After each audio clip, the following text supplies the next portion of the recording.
Hello, my name is Terry Simpson and I'm the Mental Health Lead for South Central Ambulance Service. I wanted to talk to you today based on some questions we've received from the public around supporting mental health through COVID. First of all, I'd like to say thank you very much for all the questions, and I completely understand how difficult and traumatizing a time it is. I wanted to start off by explaining my role a little. I'm the mental health lead, covering the mental health and well-being of our people, the mental health and well-being of our patients, and the mental health of our partnerships with other provider trusts like mental health trusts, EDs, and police and other services related to mental health response plan.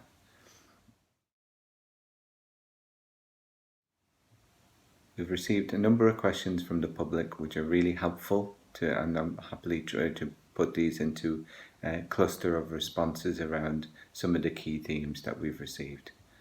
The main areas people wanted us to focus our response was around areas around sleep, anxiety, depression, loss, coping with isolation, and also links with living through a difficult time. It's important to start with by talking through anxiety. That what we're going through, all of us, is a really a normal reaction to a normal abnormal event. So what I mean by that is anxiety is very much around the feelings of loss of control, feelings of being overwhelmed, negative thinking around areas that we feel where there's a big change or a potential risk for us. It is, however, important to remember that we can really take control in a lot of ways to manage the symptoms of anxiety. Some of the key areas that we really focus on are around what we refer to as social prescribing, which really means how we connect with the people around us, our family, our friends, our loved ones, pets, colleagues, really about being open and honest about our feelings and things that may be playing in our mind. So if you really are going through a difficult time, or you find that you're feeling alone and distressed by some thoughts, reach out to someone to a trusted colleague or friend around how they can support you through this difficult time. It's also important to think about how we take notice from other people about whether we're feeling perhaps a little bit more distracted or irritable.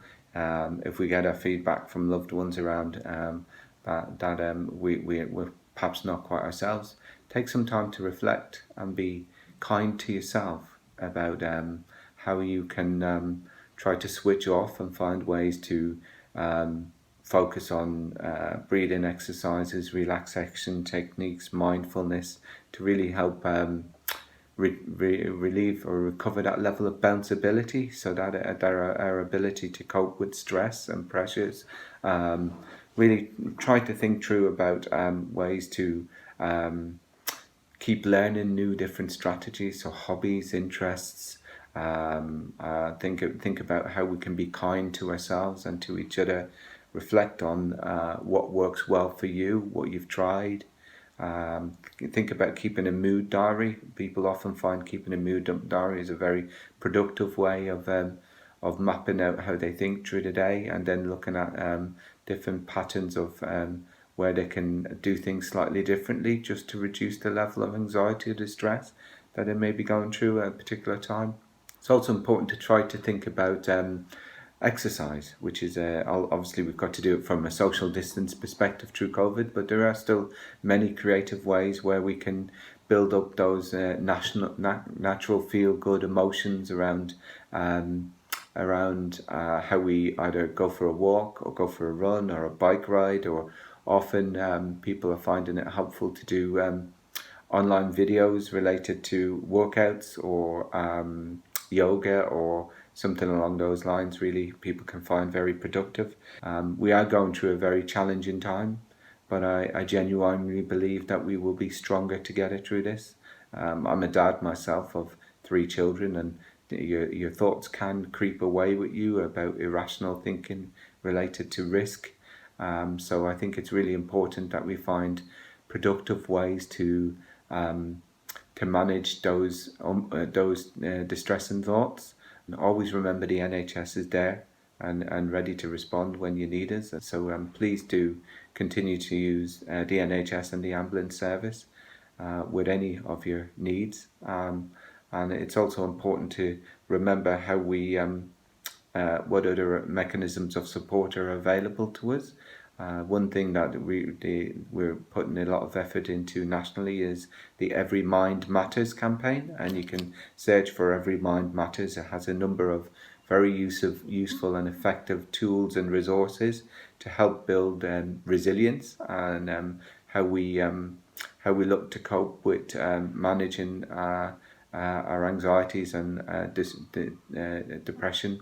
I would also consider areas about existing support and telephone support lines if you do need to reach out to somebody, and if you've got a lived experience of a mental health problem, think about your care plan and the mechanisms of support that are put in place in partnership with your support structure, and then really try to focus on what went well about your day, and think about how much we expose ourselves to the news. There can be a lot of very negative news around, either in printed press or in social media or on the television. So really try to think about having updates around practical steps to support us through COVID, perhaps once a day and for a half hour. And I think it's also really helpful for us to think through all of the positive energy and enthusiasm we're seeing in how communities pull together through a crisis.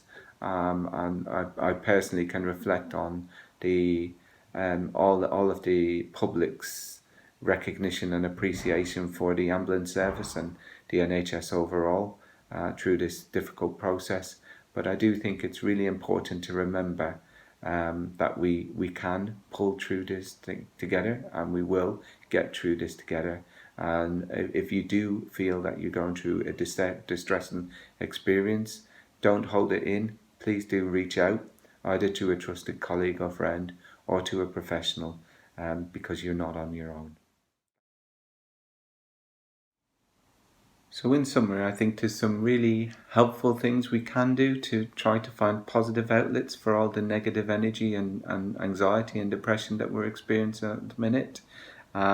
It's really important to think about how we connect with other people, how we take notice, how we give, how we keep learning, how we take regular exercises, reaching out to people, random acts of kindness that we're seeing really everywhere, whether it's a rainbow in a window, a teddy bear in a window, or the clapping on a Thursday for the NHS.